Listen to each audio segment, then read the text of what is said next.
다윗 왕국의 사명 두 번째 시간입니다. 열왕기서에 보면 여러 왕들이 등장을 하는데 좋은 왕이다 평가를 받았던 왕이 있고 나쁜 왕이다 평가를 받았던 왕들이 있습니다. 어떤 왕은 좋은 왕이고 어떤 왕은 나쁜 왕입니까? 그들을 평가하는 기준이 무엇입니까? 그것이 바로 다윗이었습니다. 하나님께 칭찬받았던 왕들은 하나님께서 내가 다윗의 길로 행했다 말씀하시면서 칭찬하셨고, 하나님께 책망받은 왕들은 내가 다윗의 길로 행하지 않았다라고 하나님이 책망하셨습니다. 이렇게 다윗은 그의 후손들에게 본받고 따라야 할 아주 중요한 위대한 역할을 감당했고, 또 옳은 삶에 대한 평가 기준이 될 정도로 하나님께서 인정해 주셨던, 하나님 마음에 합한 자다라고 평가하셨던 그런 인생이었습니다. 도대체 다윗이 어떤 삶을 살았기에 하나님은 다윗을 이토록 인정해 주시고 내 마음에 합한 자다라고 말씀해 주셨을까요? 오늘 본문 말씀 사무엘하 5장은 특별히 다윗 왕국의 특징들, 다윗 왕국의 사명을 보여주면서 다윗의 두 가지, 하나님이 왜 다윗을 사랑할 수밖에 없었는지 그 중요한 두 가지 특징을 말씀해 주고 있습니다. 첫 번째로 우리는 지난주에 말씀을 통해 살펴봤던 것처럼 다윗은 팔레스타인 땅, 하나님이 주신 약속의 땅 안에 불법적으로 역사하고 있는 가나안 7족속들을 몰아내고 그곳에 하나님이 통치하시는 하나님의 주 되심이 실현되는 그런 나라를 세우는 일에 쓰임을 받았습니다. 이것은 우리의 내면 세계 안에 있는 이 가나안 7족속들, 우리가 처리해야 될 옛사람의 모습들을 보여주죠. 그래서 다윗은 이렇게 내부의 적들을 몰아내고 하나님을 보여줄 수 있는 나라, 그리스도의 편지가 되고 향기가 되는 그런 역할들을 통해서 하나님의 주되심이 무엇인지를 보여줄 수 있는 그런 인생을 살았다는 것이죠.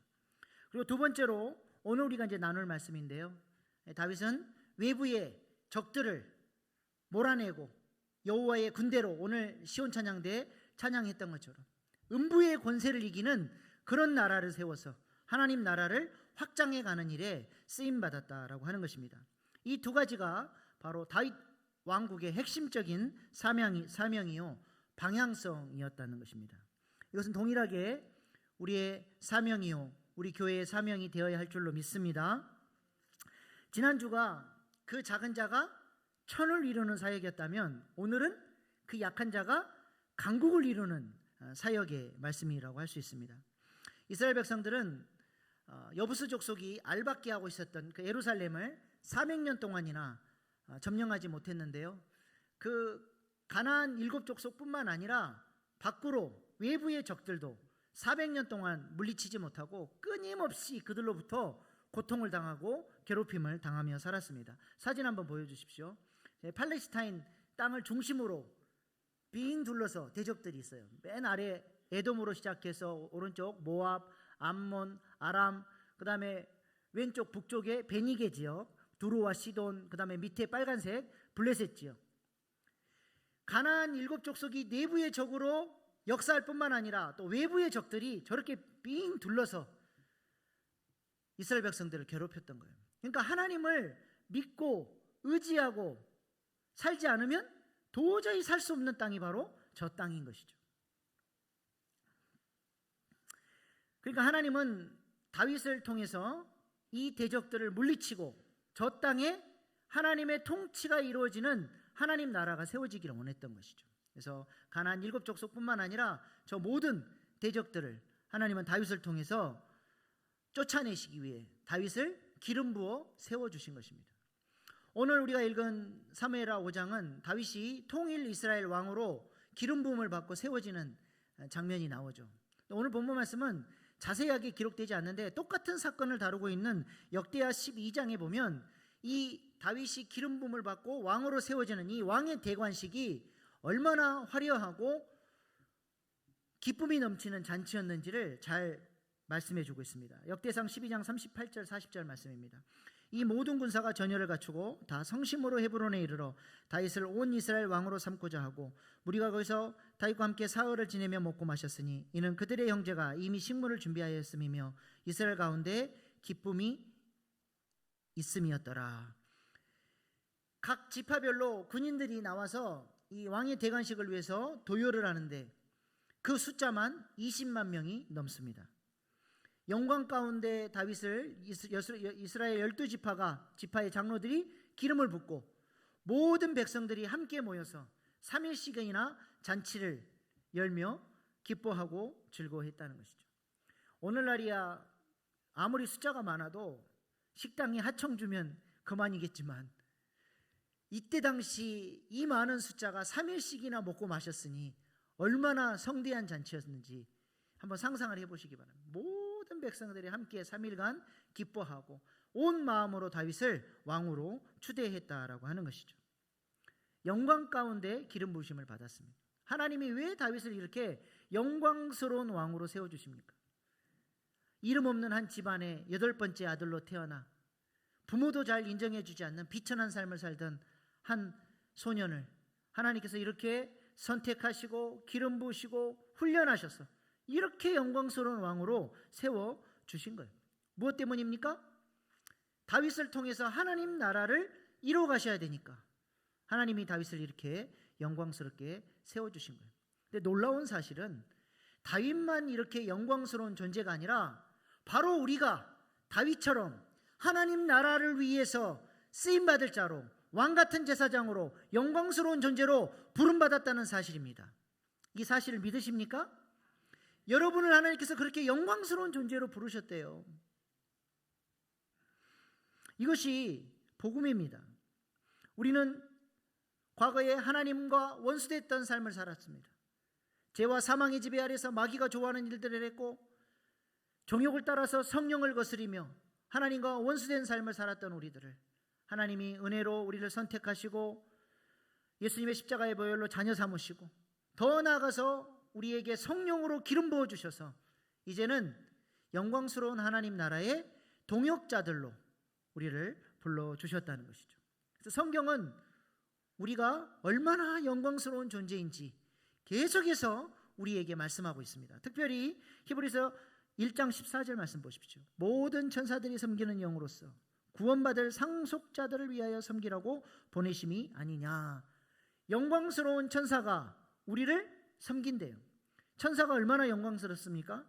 요한계시록 18장 1절에 보니까 이 일을 위해 다른 천사가 하늘에서 내려오는 것을 보니 큰 권세를 가졌는데 그의 영광으로 땅이 환하여지더라. 천사 하나의 영광과 권세로 어둡던 땅이 밝아질 정도로 천사가 어마어마한 영광스러운 존재라는 거예요. 그래서 천사만 봐도 사람들이 어때요? 우리 주님인 줄 알고 그 영광 앞에 죽은 자처럼 엎드려져요. 그러니까 천사가 나 주님 아니야. 나 지금 소식 전하러 온 거야. 일어나라. 성경에 여러 곳에 그런 표현들이 나와요. 천사가 이렇게 영광스럽습니다. 근데 그 영광스러운 천사가 누구를 섬겨요? 바로 우리를 섬긴다는 거예요. 왜요? 우리는 더 영광스러운 존재라는 겁니다. 우리가 누구예요? 상속자라는 거예요. 상속자. 상속자가 어떤 존재입니까? 왕관을 쓸 왕이 될 존재라는 거예요. 상속자라는 드라마가 있는데 드라마를 보진 않았는데 제가 제목이 재밌어가지고 한번 가져와 봤어요. 상속자들 그런 있는데 그 원 제목은 이렇습니다. 왕관을 쓰려는 자 그 무게를 견뎌라 상속자들. 이 상속자는 앞으로 왕관을 쓰게 될 존재이기 때문에 그 존재에 걸맞는 훈련을 받아야 되고 그 존재답게 살아야 한다는 거예요. 하나님이 우리를 상속자로 불러주셨습니다. 히브리서 2장도 보시기 바랍니다. 거룩하게 하시는 이와 거룩하게 함을 입은 자들이 다 한 근원에서 난지라. 그러므로 형제라 부르시기를 부끄러워하지 아니하시고 형제라 부르시기를 부끄러워하지 않는다. 우리 예수님께서 우리를 형제라고 부르시는 거예요. 우리가 왕의 자녀가 됐고 예수님이 우리의 큰 형님 되시고 큰 오빠가 되셔서 우리 예수님이 우리를 부끄러워하지 않는 존재로 우리가 부름받았다는 거예요.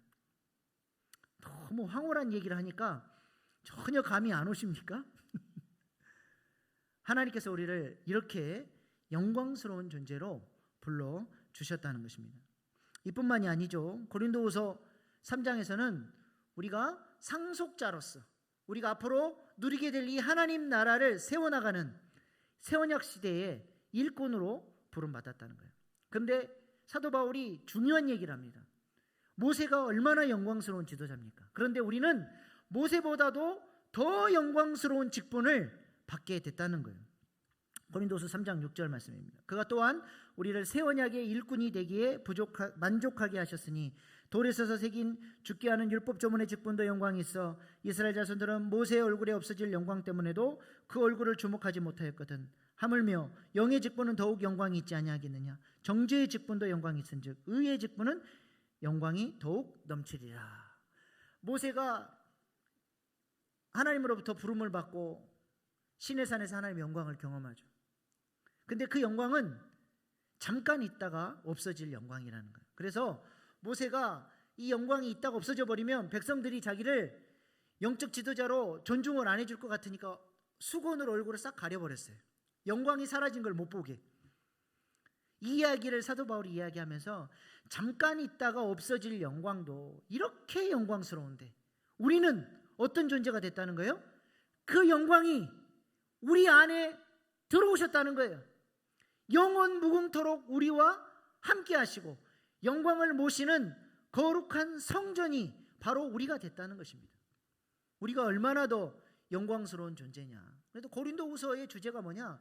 이 영광을 소유한 자답게 이제는 그리스도의 편지로 그리스도의 향기로 새 언약 시대의 일꾼으로 우리가 일어나서 하나님을 보여줄 수 있는 이 영광스러운 직분을 감당하는 자들이 되자. 너희가 바로 그렇게 영광스러운 상속자다라고 이야기해 주는 것입니다. 우리가 이런 삶을 살아갈 수 있기를 소망합니다.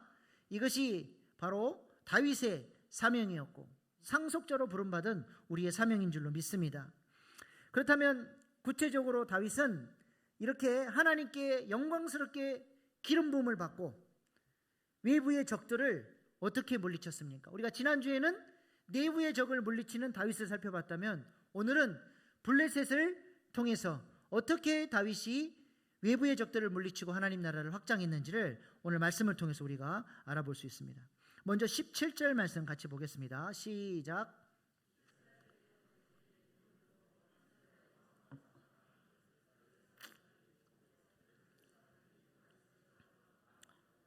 다윗이 듣고 요새로 나가니라. 성지순례 가보신 분들은 알겠지만 이 블레셋 지역이 점거하고 있는 땅, 지중해 해변이죠. 팔레스타인 땅 서남부, 그 땅은 정말 아름답고 그 땅이 비옥한 땅입니다. 거기에 평야가 이렇게 쫙 펼쳐져 있고 아주 좋은 땅이에요. 근데 그 땅을 이 블레셋 사람들이 딱 장악을 하고 있는 거예요. 그리고 얼마나 군사력도 강했는지 감히 이스라엘 백성들이 블레셋을 어떻게 해보지를 못했습니다. 이들은 철을 다루는 기술이 아주 뛰어났습니다. 그래서 이스라엘 백성들은 청동기 무기를 가지고 싸우는데 이들은 벌써 철기 무기를 가지고 싸우니 게임이 안 되는 거예요. 게다가 로마 그 전차 부대 같은 그런 전차 부대를 개발을 해서 적진 한가운데를 막 뚫고 지나갈 수 있는 오늘날 탱크와 같은 그런 강력한 부대가 있었습니다. 그래서 한때는 애굽을 침공할 정도로 강력한 군사력을 보유한 나라가 바로 블레셋이죠. 그래서 그 땅, 그 팔레스타인 서남부 땅이 너무 아름답고 좋은 땅이지만 그 강력한 블레셋을 어찌 해볼 수가 없이 그렇게 400년의 시간이 흘러온 것입니다. 그런데 다윗이 기름 부음을 받고 왕이 되자마자 이 블레셋과의 전쟁이 일어나게 된 거예요.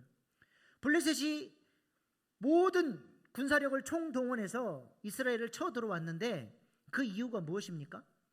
오늘 본문 17절 말씀 다시 한번 띄워주세요. 빨간색만 다시 보십시다. 블레셋 사람들이 뭐하러 왔어요? 다윗을 찾으러 올라왔다. 이 전쟁은 이스라엘 영토를 넘보기 위한 것도 아니에요. 약탈을 하기 위한 것도 아니에요.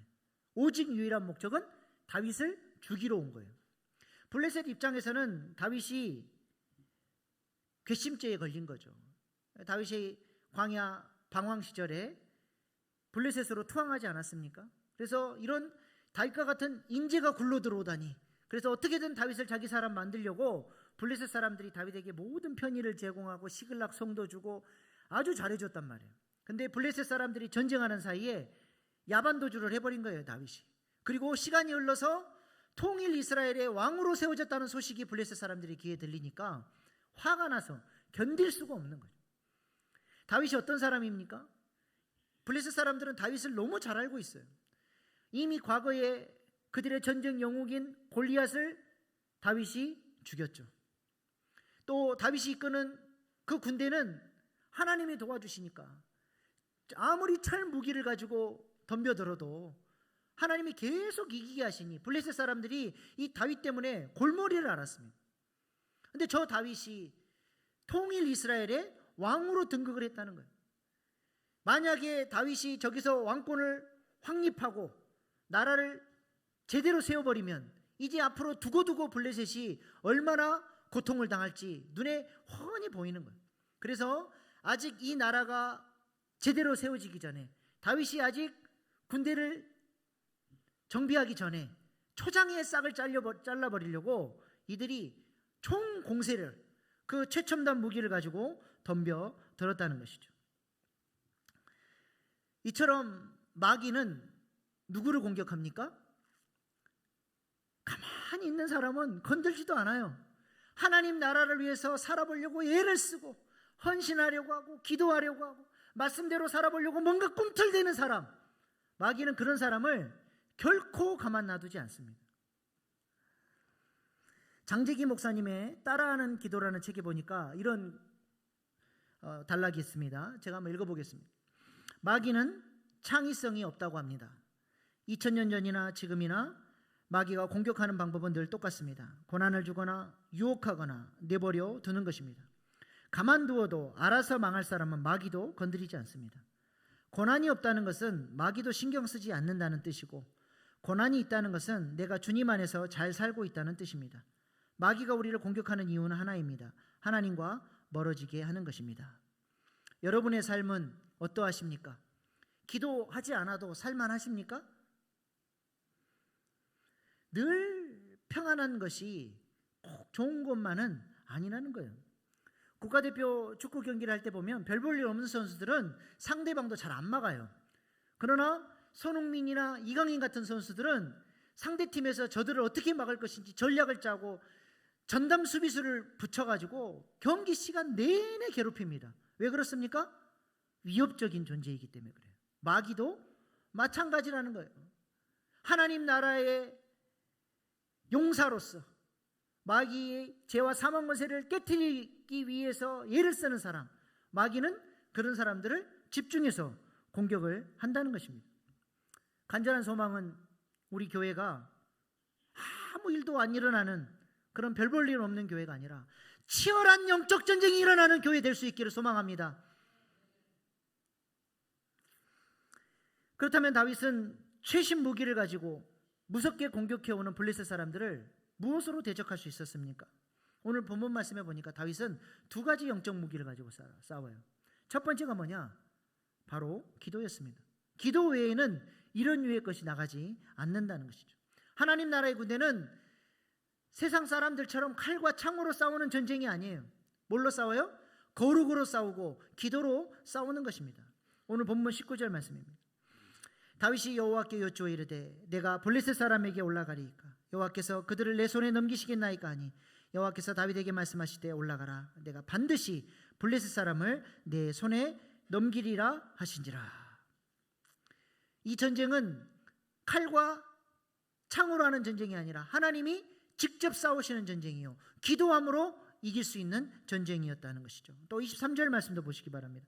다윗이 여호와께 여쭈니 이르시되 올라가지 말고 그들 뒤로 돌아서 뽕나무 숲을 맞은편에 그들을 기습하되. 이렇게 다윗이 기도하는 모습을 통해서 우리에게 무엇을 보여주고 있습니까? 다윗의 왕국은 사람이 왕이 되는 나라가 아니라 누가 왕이에요? 하나님이 왕이시라고 하는 신정 국가의 모습을 보여주고 있는 거예요. 이방 나라는 전부 다 왕이 스스로 결정하고 스스로 모든 일들 합니다. 그러나 다윗은 이 나라의 왕이 아니라 왕 되신 하나님의 대행자이니까 늘 하나님께 여쭙고 그 하나님의 뜻을 묻는 기도를 통해서 이 나라를 이끌어 갔다라고 하는 것이죠. 이 다윗이 이렇게 하나님의 왕 되심을 인정하고 기도했을 때, 하나님께 여쭈었을 때 하나님이 이 전쟁의 주인 되어 주시고 이 나라를 통치하셔서 그 강력한 블레셋 군대를 물리치고 승리할 수 있는 은혜를 허락해 주셨다는 것입니다. 그러므로 우리 교회가 치열한 영적 전쟁에서 승리할 수 있는 비결이 무엇입니까? 승리할 수 있는 비결이 뭐예요? 아까 제가 우리 교회는 가만히 있는 교회가 아니라 치열한 영적 전쟁이 있는 교회가 되기를 원합니다 해서 아멘 하셨잖아요. 그러면 우리 교회가 이 치열한 영적 전쟁에서 승리하려면 어떻게 해야 돼요? 기도해야 돼요. 우리 가정에 하나님이 왕 되셔서 우리 가정을 통치하시려면 뭐 해야 됩니까? 기도해야 돼요. 우리 목장 안에서 우리의 가정마다 역사하는 죄와 사망 권세를 깨뜨리고 하나님 나라의 승리를 맛보기 위해서는 우리가 무엇을 해야 됩니까? 기도해야 돼요. 기도를 통해서 우리는 하나님의 왕 되심을 인정하고 하나님이 주시는 통치와 승리를 맛보며 살 수 있게 된다는 것입니다. 근데 문제는 뭐예요? 아멘은 잘하는데 기도를 안 한다는 거예요. 이게 문제입니다. 우리 한국교회는 정말 너무 위대하고 아름다운 믿음의 유산을 물려받은 교회 아닙니까? 우리 부모님 세대들, 우리 일신교회 믿음의 선배들, 기도의 능력을 믿고 기도하지 않으면 살 수 없기 때문에 늘 기도로 사셨죠. 그 기도로 가정을 지켰고 교회를 부흥시켰으며 이 나라의 민족을 지켜온 거 아닙니까? 기도가 너무 소중하니까 자녀들 먹여 살리려면 낮에는 부지런히 일해야 입에 풀칠이라 하니까 부지런히 살았어요. 정말 힘든 노동들도 마다하지 않고 했죠.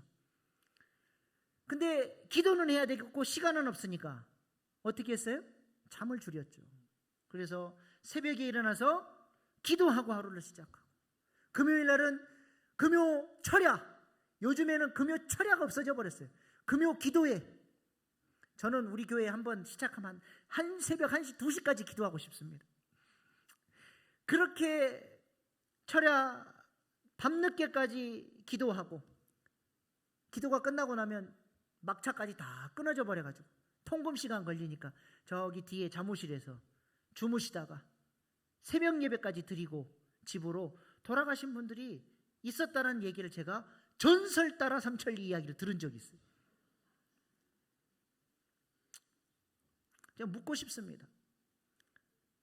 우리 일신교회가 이 치열한 영적 전쟁을 이겨내고 하나님 나라를 확장하기 위해서는 반드시 기도가 필요한데, 우리 믿음의 선배들이 했던 그 기도, 그걸 누가 이어받아서 기도의 사역들을 감당하고 계십니까? 기도 통장 열심히 하고 계십니까? 우리가 이번에 이 기도 통장 운동을 통해서 좀 기도가 우리의 삶에 뿌리 내리고 거룩한 습관으로 자리 잡고 기도의 불이 올라올 수 있기를 소망합니다. 지금까지도 그렇게 얘기했는데도 전혀 귀에 들어오지 않았다고 한다면 오늘 이 예배를 통해서 회개하시고 오늘부터라도 기도 통장 시작하시기 바랍니다. 하나님이 여러분의 기도를 너무너무 기뻐하시고 그 기도를 통해서 놀라운 역사를 이루어 주시리라 믿습니다. 다윗이 기도했을 때 하나님 어떤 승리를 주셨습니까? 오늘 본문 20절 말씀입니다.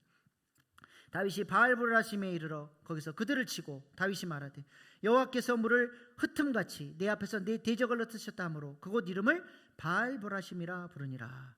기도를 통해서 바알브라심의 승리를 얻었다는 거예요. 바알브라심이 무슨 뜻이에요? 하나님께서 적들을 물을 흩은 것처럼 흩어서 깨트려 버렸다는 것입니다. 놀라운 승리를 주셨다는 것이죠. 지금 블레셋 사람들은 다윗을 잡기 위해서 르바임 계곡에 모여들었어요. 이 르바임이라는 뜻이 무슨 뜻이냐? 거인이다, 거대하다, 이런 뜻이에요.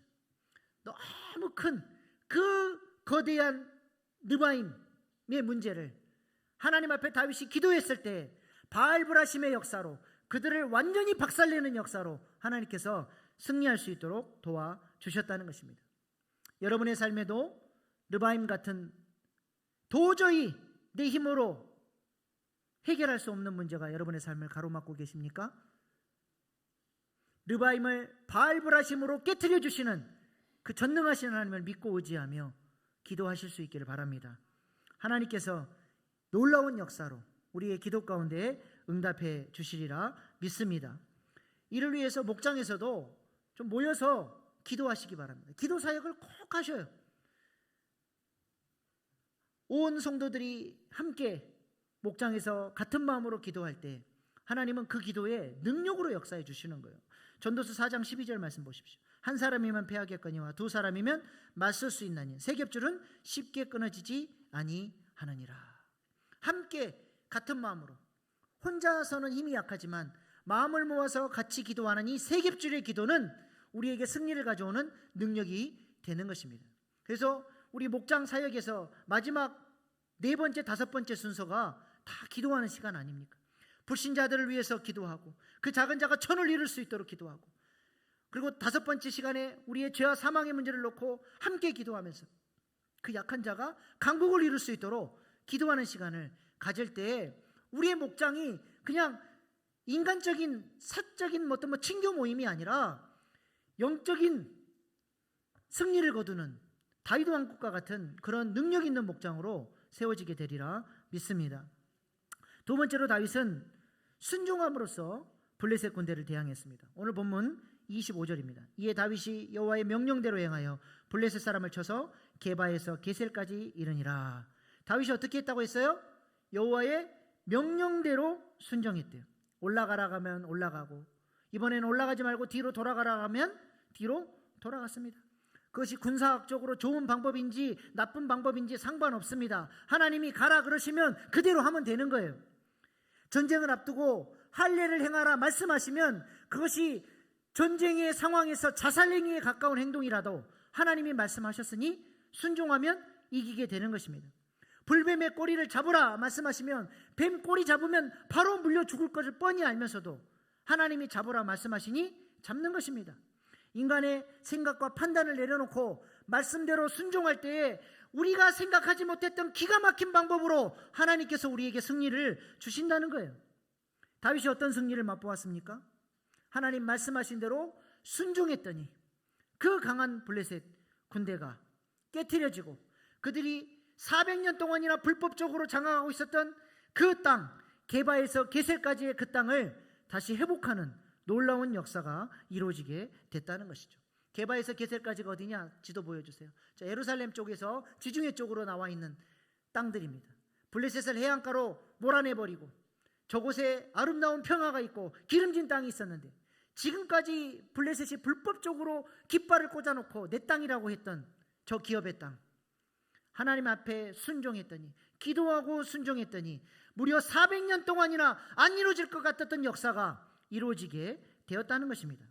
그러므로 우리는 세상 사람들과는 완전히 다른 방식으로 살아야 될 사람들이에요.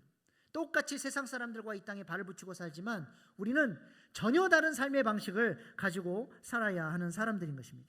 그 길이 비록 좁아 보이고 힘들어 보이고 세상 사람들이 아무리 그 길이 어리석은 길이라고 조롱해도 하나님이 가라 말씀하신 길이면 우리는 가는 것입니다. 그 순종 가운데 하나님의 역사가 나타나고 승리의 역사, 하나님 나라 회복의 역사가 나타나게 되는 것입니다. 그래서 우리는 그 바쁜 시간 쪽에서 주의 일에 헌신하고 쪼들리는 살림 뻔히 알면서도 하나님의 초태생을 구별하라고 말씀하셨으니까 11조를 구별해서 드리고 감사헌금을 하는 것입니다. 피곤해서 좀 늦잠 자고 싶지만 주일 예배를 드려야 되고 예배를 섬겨야 하기 때문에 피곤한 몸을 이끌고 나와서 구별된 시간에 하나님을 찬양하고 노래하고 은사를 따라 교회를 섬기며 사는 것입니다. 이러한 삶을 도대체 불신자들이 어떻게 이해할 수 있겠습니까? 도대체 저것들은 뭔 예수에 미쳐가지고 저렇게 사나?